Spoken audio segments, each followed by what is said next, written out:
He was declared missing in action in Vietnam. A grainy portrait tucked into a shoebox, a date stamped by a clerk, and a label that would hang over a family for decades. MIA. 4 decades later, a single pixel on Google Earth reframed that silence into something that looked suspiciously like a human plea.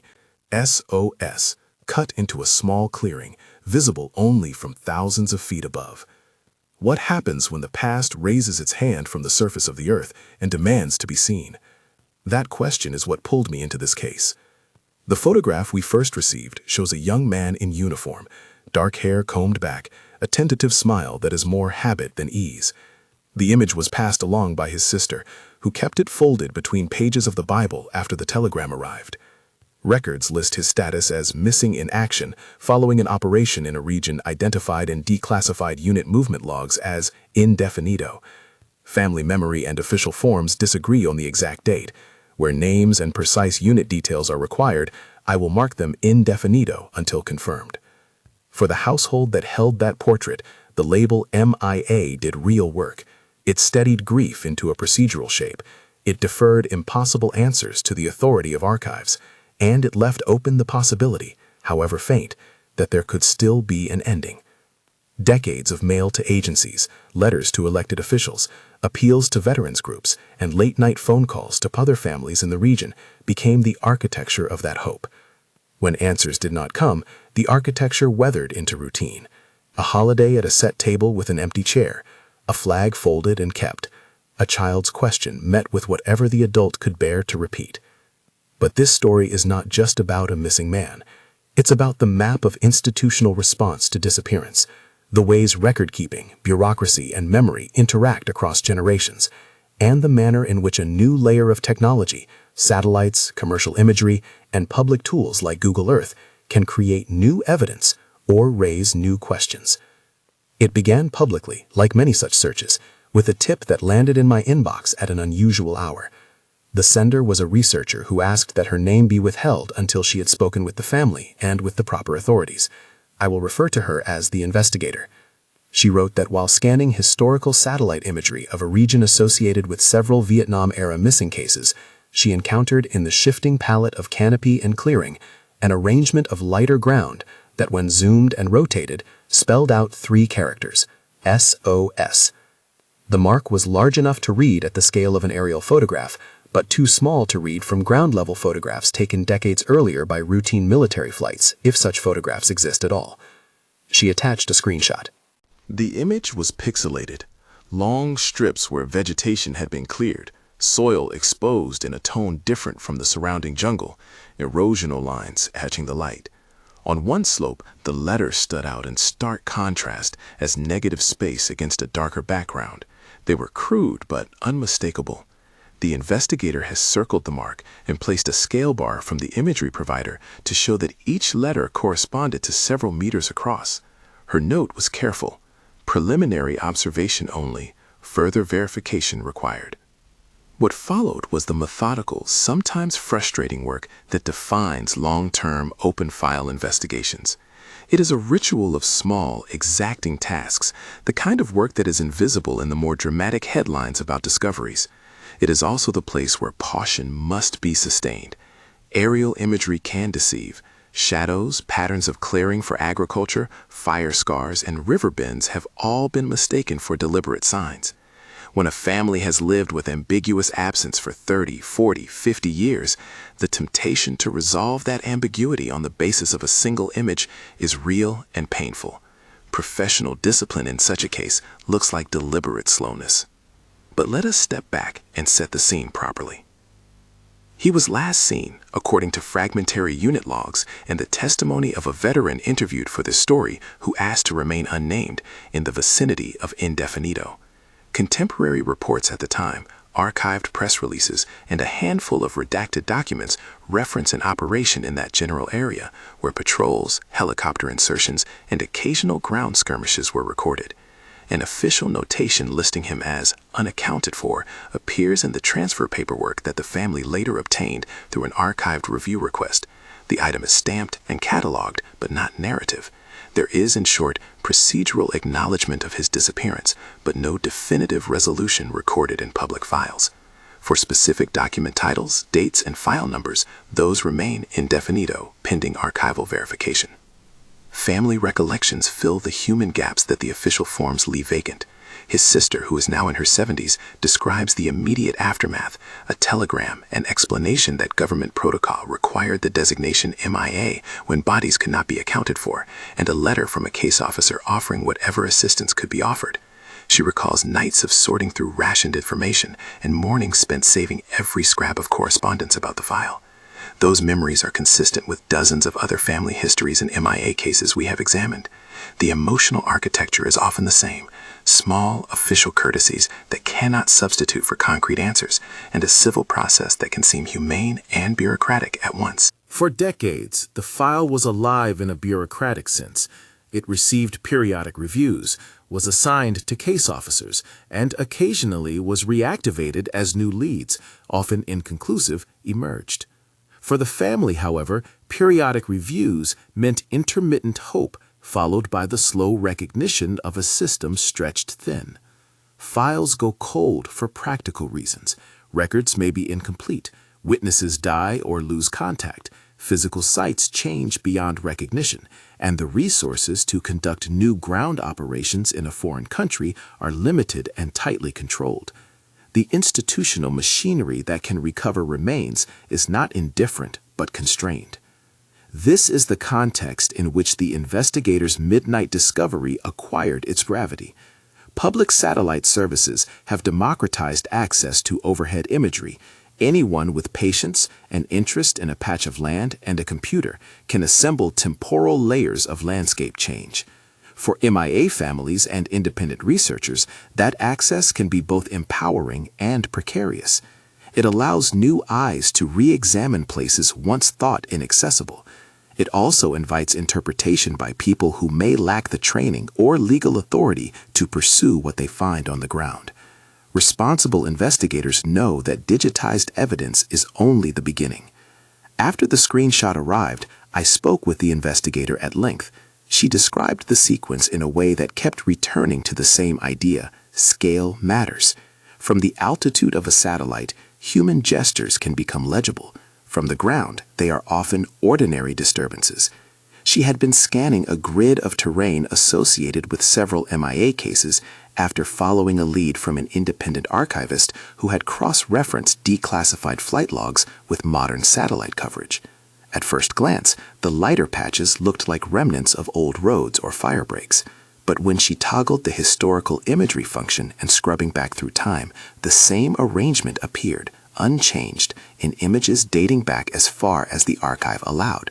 That suggested something longer-lived than a single season's clearing. Seeing it appear in multiple time-stamped images was what made me take a screenshot, she told me. It wasn't one-off. It persisted across years. Persisting marks on a landscape are not proof of human intent linked to any single past event, let alone a plea for rescue. They are, however, significant enough to warrant systematic inquiry. At that point in our process, it was crucial to follow a verification protocol that is as simple in principle as it is meticulous in practice. We reframed the investigator's discovery into a checklist we would follow step by step, and I proposed to outline that checklist plainly here because the integrity of the investigation depends on transparency. How we verified, and the items we intended to verify. 1. Establish the imagery provenance. Identify the satellite or aerial provider, the imagery capture dates available in the historical timeline, and the native resolution of each image. Record the metadata exactly as it appears in the provider's information panel. This step answers the question, who recorded this and when? 2. Cross-check with historical aerial reconnaissance. Where possible, locate declassified flight photographs from the period around the disappearance and subsequent years. Compare the angle, scale, and landmarks, rivers, ridgelines, ruins, to see whether the mark, if present, was visible to contemporaneous sensors or whether it appears only in recent decades. 3. Match known landmarks to archival records. Overlay unit movement maps, declassified operational plans, and veteran testimony to confirm whether the soldier's last recorded position plausibly intersects the grid containing the mark. This does not prove causality. It establishes spatial plausibility. 4. Reach out to official channels. Share the imagery, the provenance data, and preliminary findings with the appropriate government office, the agency that manages MIA POW cases, and request a formal assessment. The response from such an office and any statement it wishes to make must be recorded and dated. 5. Plan any ground-based follow-up only in coordination with authorities. If the imagery and archival data suggest a location worthy of a field survey, that survey must be non-destructive, led by qualified professionals and coordinated with local authorities and the families involved. Under no circumstance should independent actors conduct excavations. This checklist was our compass. It sounds methodical because it is methodical, and the point of method is to avoid a rush to narrative. A human story is not served by premature certainty. The investigator began executing those steps immediately. She documented the screenshot metadata, noting that the default provider displayed on her interface was indefinito, and that the earliest image in the historical slider showing the mark was dated indefinito. She exported a higher resolution image where the platform allowed, and she began searching for archived aerial photographs in national archives and military repositories. Wins were small and urgent: a flight photograph from a declassified cache that matched a nearby ridge, an old topographic map that showed the same river bend, a veteran's recollection of a small clearing used briefly for helicopter staging in indefinito. At the same time, the investigator was careful in communicating with the soldier's family. She sent an initial, cautious message. "We have identified a persistent ground marking in an area that overlaps your brother's last known operational grid. This is an observation only. We will follow a verification protocol and will not pursue any on-the-ground action without consent and authority." The sister's reply came back with equal parts gratitude and restraint. "We've waited so long," she wrote, "but we also know how these things can feel like hope and vanish." That sentence, gratitude braided with caution, is a cadence I have heard in many similar conversations. Small technical problems began to accumulate like pebbles in a riverbed. The historical imagery slider on commercial platforms often contains stitched images of varying dates. Not every year is represented, and where a date exists, the resolution can vary widely. Seasonal variation meant that in some years the canopy obscured ground disturbances entirely.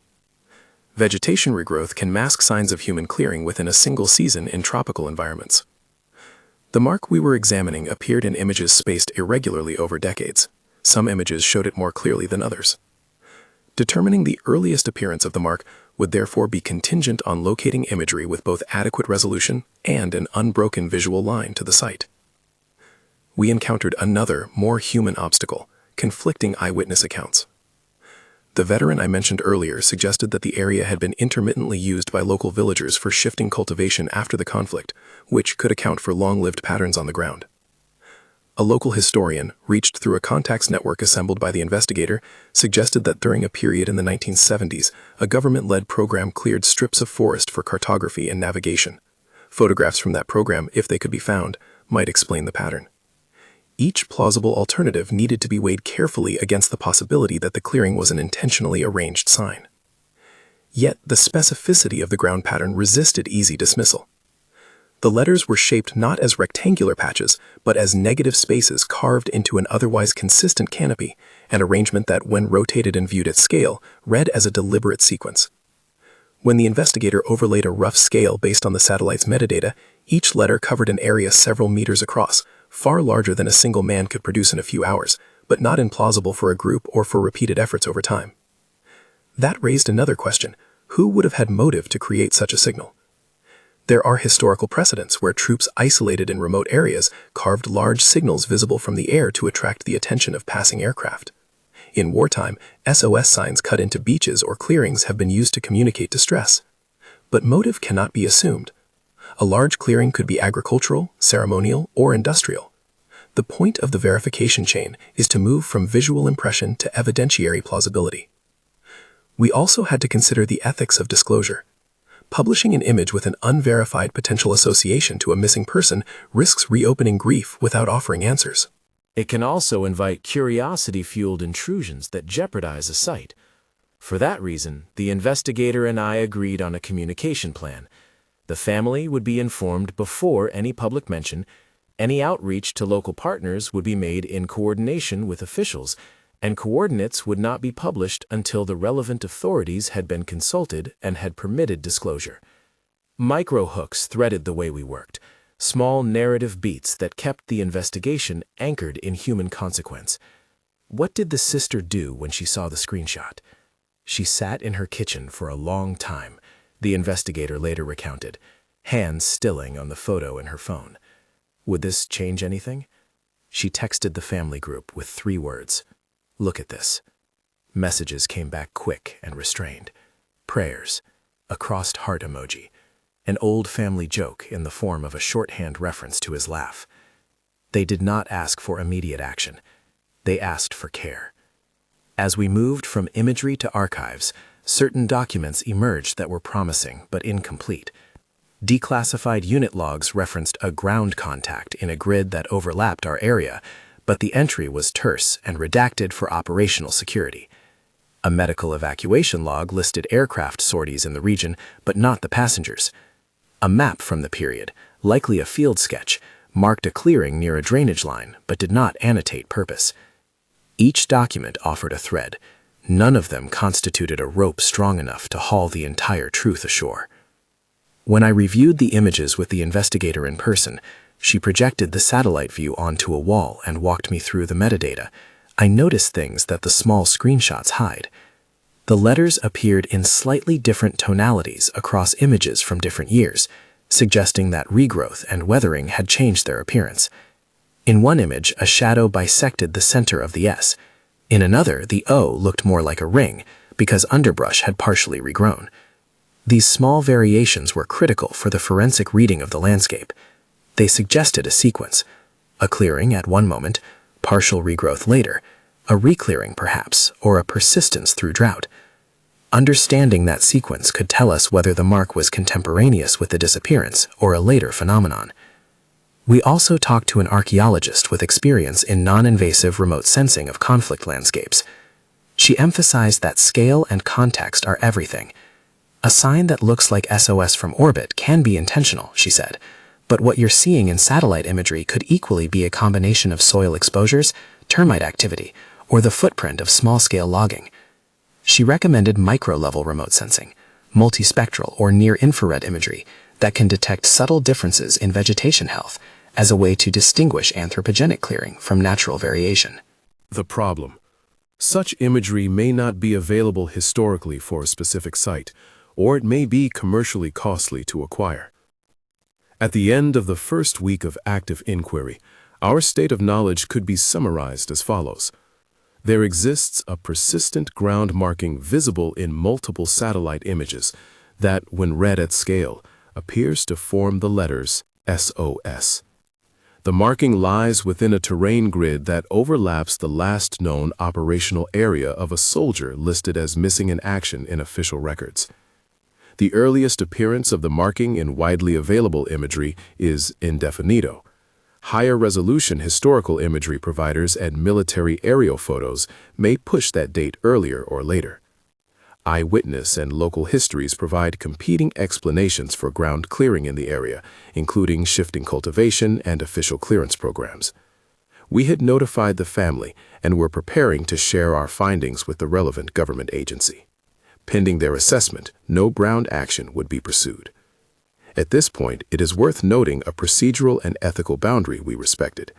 Even with a widening pile of supportive evidence, identification of human remains or the confirmation that the site is linked to a specific missing person can only occur through appropriate forensic channels.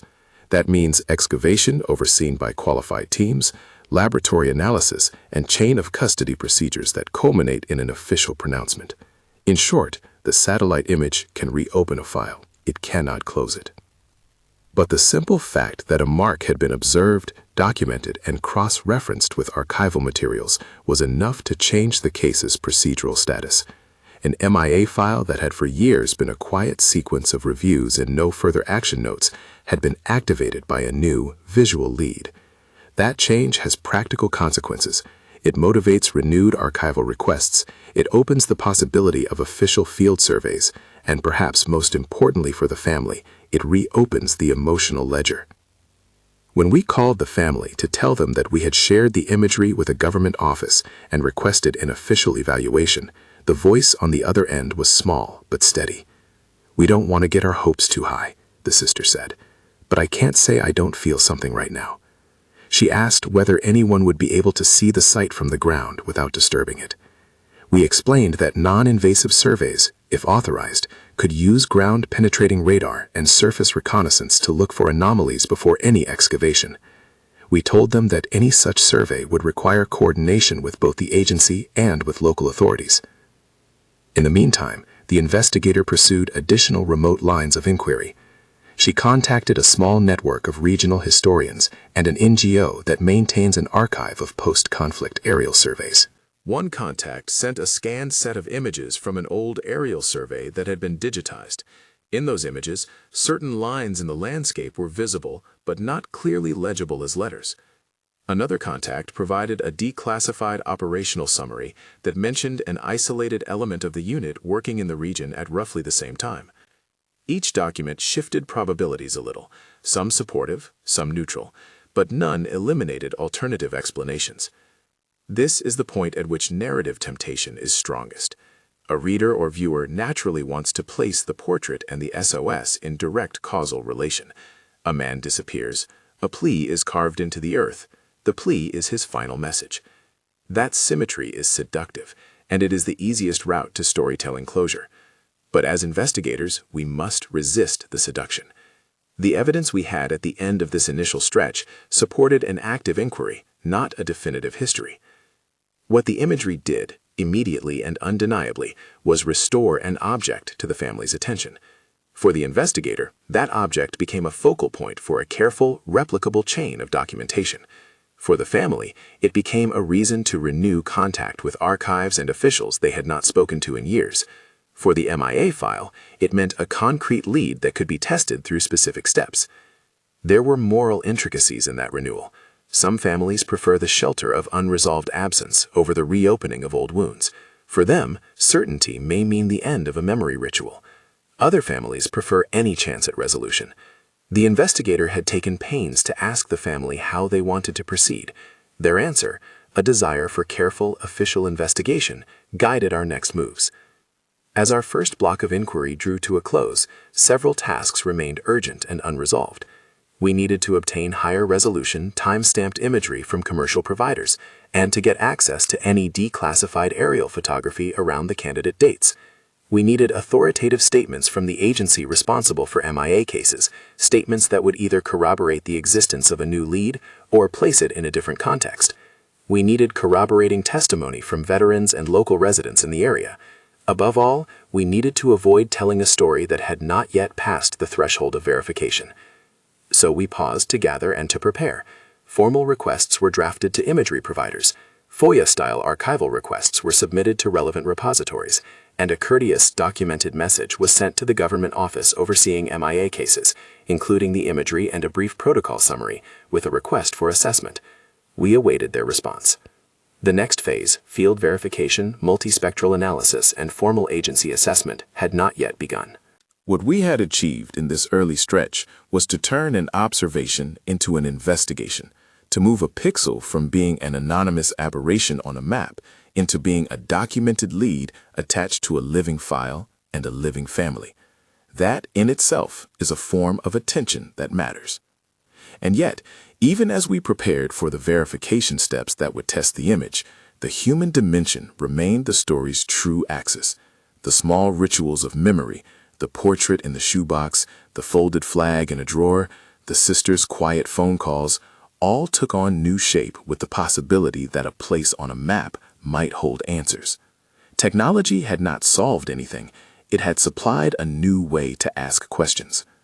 If the past has a way of pressing forward into the present, it sometimes does so by finding the one language the present understands, the overhead view, the satellite's indifferent gaze. For families who have lived under the MIA designation for years, that gaze can feel like a new kind of witness. For archives and agencies, It is a call to revisit material that had been shelved. When the agency finally acknowledged receipt of our inquiry, a formal note with a case number and a promise to review, they did not confirm anything beyond the procedural. They wrote that they had received imagery and that it would be forwarded to the appropriate office for assessment. That response, neither affirmative nor dismissive, was typical of the middle ground in such cases, recognition of a new lead accompanied by an institutional timetable that could stretch for weeks or months. We had reached a hinge. The discovery had moved from solitary observation to institutional recognition.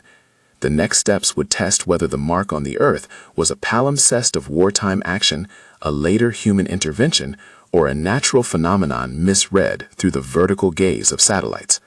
Those steps would require specialized imagery, archival validation, and eventually, and only if authorized, careful ground assessment. For now, the portrait in the shoebox waited with the family, and the Latin letters of SOS, rendered crude and pixelated, waited on a hard drive. Both were reminders that absence can be interrupted by the smallest of signals, a message, a mark, a metadata tag. Both were reminders that closure, when it comes, is rarely instant. It is the result of patient, often painstaking inquiry. We gathered our documentation, recorded provider metadata where it was available, listed the archival sources we had consulted, and prepared our next set of requests. The family agreed to wait for the agency's assessment before any public disclosure. The investigator continued to scan adjacent grids and to compile lists of possible aerial archives. And then there was a final, practical set of items that we could not resolve without going further. The precise earliest date when the mark appears in any image we can access. Any contemporaneous aerial photographs from military or survey flights that might show the clearing. The existence and contents of any unit logs or action reports that reference activity in that specific microgrid. And the identity of any local projects, agricultural, developmental, or military, that could have altered the terrain in the decades since the conflict. Each of these items was indefinable until obtained and verified. We set those uncertainties down clearly because in investigations like this, the difference between a plausible lead and a premature claim is often nothing more than a single verified datum. At the edge of the work we had done so far, the story held its breath. The satellite image had reawakened an old file. The family felt a cautious resumption of hope. The agency had acknowledged receipt. The investigator, methodical and cautious, had done what independent researchers must do: document, verify, and defer to the institutions empowered to translate visual leads into forensic action. What the image had not done yet was to provide closure. It had opened a door. The door swung on hinges of metadata, on the availability of high-quality historical imagery, on the willingness of archives to share, on the capacity of agencies to allocate time and expertise. The busy work of verification would determine the door's final destination. We were preparing to take the next steps, securing multispectral imagery where possible, requesting declassified aerial photographs, and waiting on the agency's formal appraisal. Those steps would bring the investigation into its second phase, the phase where in-person expertise, legal authority, and scientific methods can either substantiate or overturn the provisional narrative we had built in pixels and paper. Before we took those steps, I returned one evening to the portrait in the shoebox. The photograph's edges were softened by handling. The smile was unchanged. In the background, a curtain hung in a way the family remembered from a single harvest festival, and the subject's eyes looked, now as then, both young and fatalistically steady. Somehow, the photograph and the pixelated SOS belonged to one another across the decades, both gestures towards being seen. We recorded everything we could, with the insistence that patience is not the same as passivity. The inquiry would proceed, with the family and with the relevant authorities, from digital observation towards evidentiary confirmation. This part of the story closes here on a transition that is both necessary and tense: a documented discovery, a family alerted, an agency notified, and a plan for verification drafted but not yet executed. The questions remain specific, and they are the questions we will carry forward. Who made the mark? When was it made? And can it be linked through reliable scientific channels to the missing man whose portrait sits in a shoebox on a kitchen shelf? We now prepare to follow the trail of images and documents that could answer those questions, step by step, with the caution the story demands. If this story matters to you, and if you want to follow with us as the investigation unfolds, subscribe for updates, and please respect the family's request for privacy as we move forward. The next phase was technical, slow, and deliberately unglamorous. We needed to turn a pixelated observation into a body of evidence that could be presented without theatrics to professionals empowered to act. That began with the imagery itself. The investigator obtained exportable files from the public interface that first revealed the clearing, but those files were only the beginning. Commercial satellite providers and aerial archive repositories keep native resolution files, each with a string of metadata that answers two essential questions: who captured the image and when? The dates that appear on consumer timelines are useful. The full record is necessary for anything that might trigger official action. She submitted formal requests to multiple imagery providers, the names of which remain indefinitive until cleared for publication, asking for original geo-referenced files and for any available multispectral or near-infrared passes that could reveal differences in vegetation health invisible to ordinary color imagery. That request produced 3 classes of material: higher resolution optical images that showed the clearing more clearly, a small set of archived aerial photographs digitized from paper negatives that dated to years where satellite coverage was sparse, and crucially, a limited set of multispectral tiles, some modern, some commercial historical layers, that could be used to compute agitation indices. We organized the incoming files around the verification checklist we had drafted earlier. Each image was cataloged with provider metadata, capture time, displayed or embedded, sensor type, and native resolution. The earliest high-confidence image in the set was dated indefinitive. The multispectral files carried bands that allowed for a basic NDVI, normalized difference vegetation index, calculation, a numerical representation of plant vigor that can, when compared across seasons and years, highlight where vegetation has been removed or stressed. The remote sensing specialist we consulted handled those calculations. Speaking on the record, she explained what we might expect to see. When ground is cleared, NDVI values drop sharply. If an area was cleared for an emergency signal or for repeated human activity, you'll often see a pattern: a spike, a dip, a partial recovery, and sometimes cycles that match seasonal cutting. She ran the NDVI series across the archived bands we had obtained. The result? A pattern of abrupt drops consistent with disturbance at several points in the temporal record, followed by partial vegetation rebound. Those swings did not prove intent.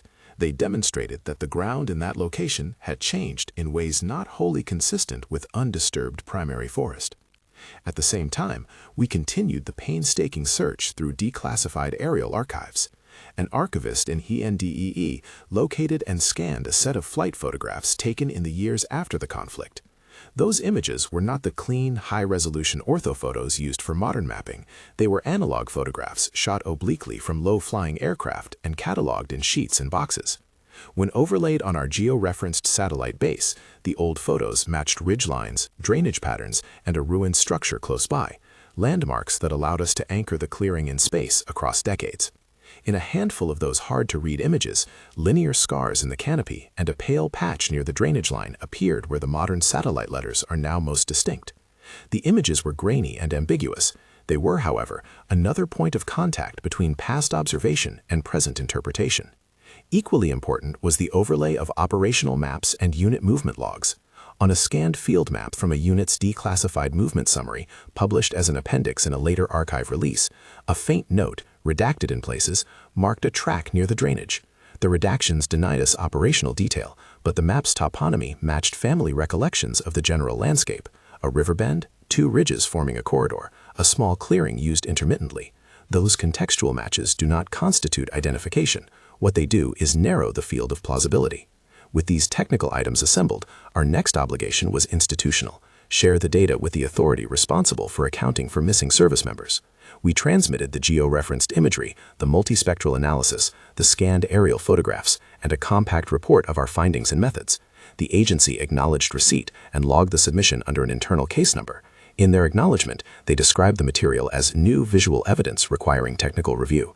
They did not, and could not at that stage, announce identification or recovery. Their response was procedural and careful. An internal technical office would conduct an initial appraisal and advise whether a formal field assessment was warranted. That internal review produced two results we recorded in our file. First, the agency confirmed that the clearing in our images was visible in archived imagery for at least a set of years represented in the files we had submitted. The precise earliest date present in the archival record remained indefinito in our public notes until the agency cleared a release. Second, the agency requested a formal brief from our team outlining recommended next steps for non-invasive verification should they elect to pursue on-the-ground assessment. That request is a standard operating procedure and indicates that the lead had passed a preliminary threshold for seriousness. At this juncture, the ethical and logistical questions clustered. A field survey would be useful only if coordinated with authorities and conducted by qualified professionals. We offered assistance in identifying experts, a forensic archaeologist experienced in conflict landscapes, a local archaeological unit familiar with the terrain, and a small NGO that had facilitated survey logistics in the region on prior projects. The agency accepted our suggested names and indicated they would coordinate a technical mission if it met internal criteria for safety, authority, and scientific justification. A small, multidisciplinary team was assembled under agency sponsorship and local authorization. The team's remit was explicitly non-invasive: to assess the site visually, to conduct geophysical surveys like ground-penetrating radar, GPR, and magnetometry where terrain and permissions allowed, and to collect surface observations and context samples for laboratory analysis. The family was consulted in advance and asked whether they wished to be informed throughout. They again expressed guarded support for a careful official review. The field team's initial reconnaissance report arrived weeks later. Their vehicle approach passed through a patchwork of regrown secondary forest and small agricultural plots. The area that corresponded to the satellite-marked clearing presented as a patch of younger vegetation interspersed with areas of truncated canopy and exposed soil. On the ground, the letters were not legible as letters. What is visible as a coherent sequence from the air can on the ground appear as a series of disturbed patches aligned across a slope. That difference between the aerial legibility of a sign and its fragmented ground reality is an essential piece of the interpretive puzzle. Geophysical instruments registered localized anomalies beneath the surface in places that mapped to the satellite markings. GPR profiles showed disturbed stratigraphy in linear bands.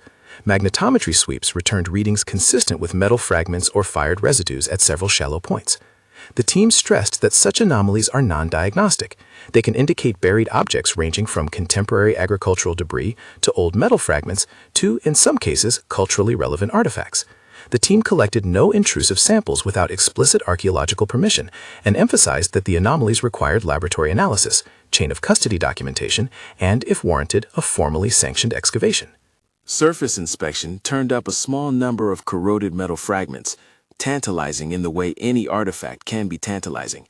But the team prudently noted that the fragments could not, in themselves, speak to the provenance of the site or to association with any single missing person.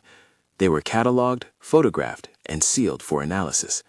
The team also documented a pattern of recent human activity consistent with small-scale clearing and subsistence agriculture over the past decades, activity that could have altered, preserved, or obscured older traces.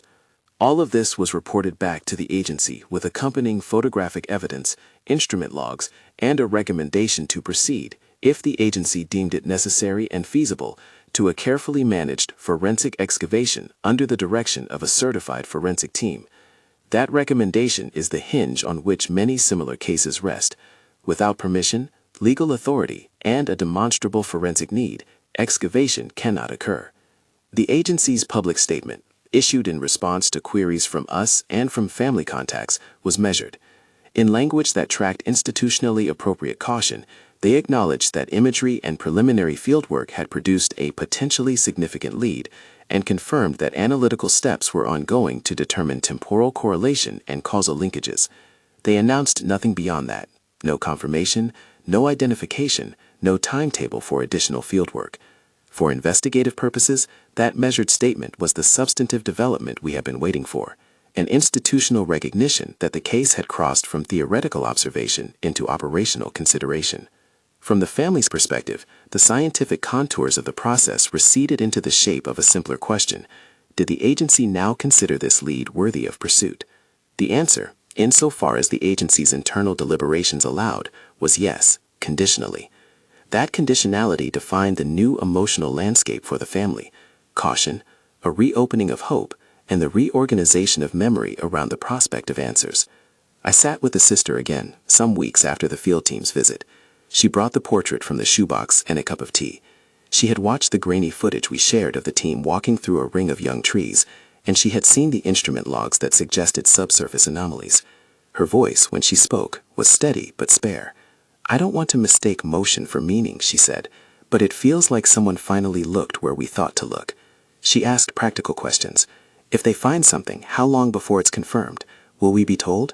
I explained the steps: excavation, remains recovery, if any, lab analysis, and positive identification through forensic means such as dental records or DNA, and why each step demands time, expertise, and above all, care.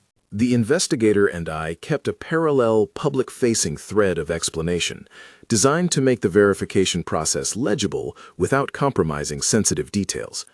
We produced a concise "How We Verified" insert that the production team could show on screen, a table of imagery providers listed as indefinito, where permission to name had not been granted, the earliest available imagery dates, indefinito, the types of analyses performed, NDVI series, multispectral comparison, the archival sources consulted, declassified aerial collections and unit maps, many still cataloged under indefinito in public indexes, and the procedural steps taken with the agency: submission date, indefinito, agency acknowledgement, indefinito.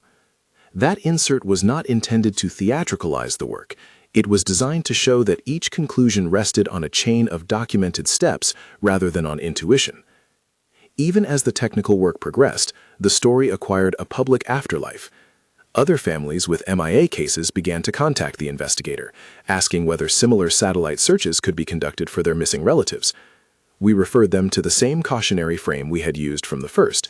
Satellite imagery can provide leads, but it cannot replace the legal, forensic, and ethical scaffolding required for excavation and identification. We also provided contact information for the agency and for vetted nonprofit organizations that assist families in navigating record requests and memorialization efforts. There are broader truths that surfaced throughout this phase of the inquiry. One is bureaucratic. Agencies that manage MIA cases are bound by law, intergovernmental agreements, and evidentiary standards that shape what they can do and when. Their processes are not a moral failing. They are the consequence of procedures meant to protect chain of custody, to prevent false identifications, and to respect the sovereignty and legal frameworks of the countries where sites may lie. The timescale for action is therefore often measured in months rather than days. Another truth is technological. Satellite imagery democratizes access to vantage points that were once exclusive to governments, but interpretation remains challenging. The overhead view presents patterns that the eye wants to translate into narrative.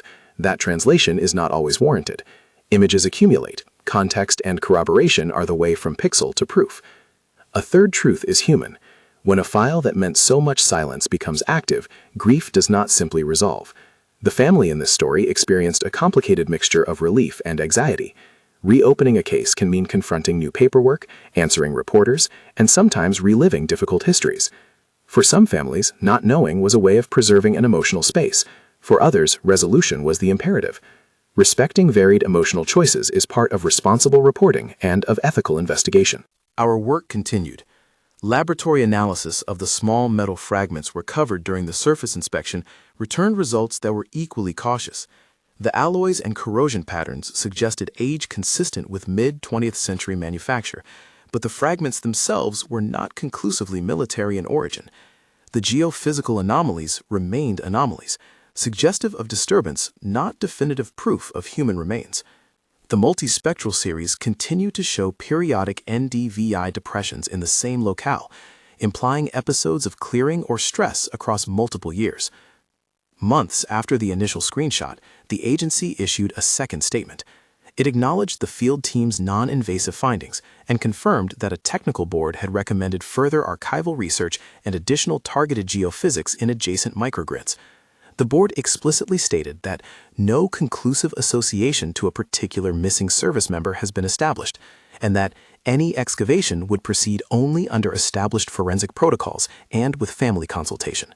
The language was hedged and careful, necessarily so, but the practical meaning was that the lead had not been closed and had not yet produced identification.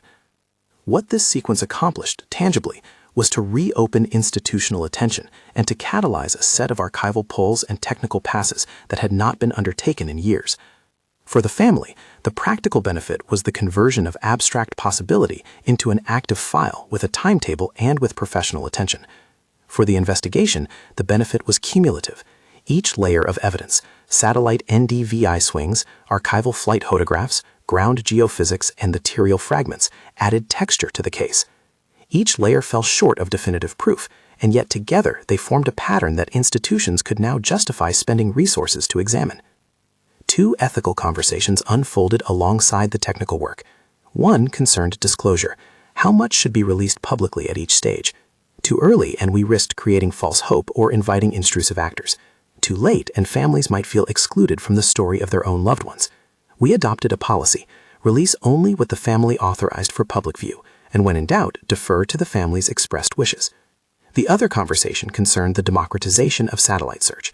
We encouraged responsible use, share imagery and methods, but do not publicize precise coordinates or unsupervised dig plans. Instead, direct curious parties to official agencies. In the months that followed, the investigation did something else. It illuminated the lived experience of absence in the post-war years. The sister began to hear from neighbors and distant acquaintances with memories of the time. A boat passing the river in the monsoon season, a tale of an emergency landing, a rumor that had never been corroborated. Those stories did not solve anything. They did, however, fill out the human geography of the disappearance in ways that documents rarely do. Memory and material evidence now spoke to one another in a conversation the archive alone could not sustain. And the SOS, the pixelated letters that had brought the case back into daylight, became a symbol, not a solution. From orbit, the sign read as a plea. On the ground, it read as disturbance. In institutional files, it read as a lead. For the family, it read as a possibility of being seen. For respectful investigators, it read as an obligation to follow the evidence, however slowly. The work is not finished. The agency's technical board continues to review additional archival material. Laboratory analyses are ongoing, and the question of whether intrusive forensic action is necessary and appropriate remains unresolved. We will report further developments as the agency or the family authorizes additional disclosure. If excavation is ever approved, it will be carried out according to recognized forensic standards, with chain of custody protections and with the family's consent at every step. What can be said now, with confidence and without overstating the case, is this. A ground marking visible from satellite imagery has been documented, cross-referenced with archival photos and maps, and inspected in a coordinated, non-invasive field survey that identified subsurface anomalies requiring further analyses. Those steps have moved an MIA file from routine review into active technical consideration. They have reopened possibilities that had lain dormant in a shoebox and in an archive. Technology did not solve the case. It provided a new vantage and a new lead that, when paired with human diligence and institutional responsibility, made further inquiry possible. That partnership between pixels and people, between family memory and archival rigor, between independent researchers and official agencies, is the essential machinery for responsible recovery work. In the quiet after the field team's report, the sister folded the portrait back into the shoebox and placed it on a shelf. "It feels different," she said later in a text. "Not lighter and not heavier, just different." That is perhaps the most honest summation of what discovery can do for a family that has lived under the weight of MIA for decades. It rearranges the question. It opens the possibility of an answer. It invites patience. There are practical lessons for other families and for those interested in similar searches. Satellite imagery can reveal leads, but such leads must be verified with multispectral analysis, archived aerial photos, unit logs, and where appropriate, geophysical survey. All groundwork must be coordinated with authorities. And because legal and ethical constraints vary by jurisdiction, professional forensic guidance is indispensable. If you are a family member of a missing person and you believe that satellite imagery might help, there are established channels.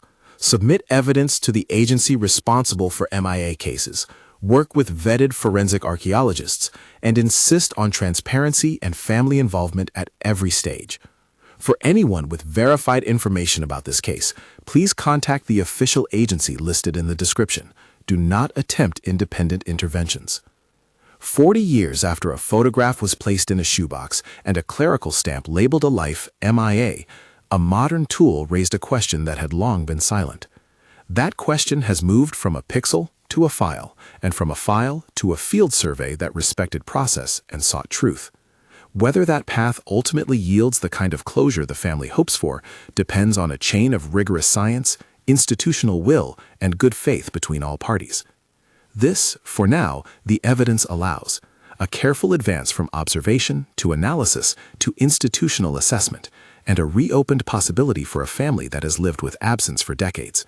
It is a reminder that technology changes what can be seen, but it is human diligence and ethical process that determine what can be known. For resources on families of MIAs, official reporting channels, and reputable organizations that assist with archival and forensic work, check the links in the description. If you have verified information about this case, please contact the appropriate official agency listed there rather than posting coordinates or independent instructions online. And if this story moved you, consider sharing it respectfully with someone who might benefit from knowing that cold files can be reopened, sometimes by a single pixel, but always by patient, careful work.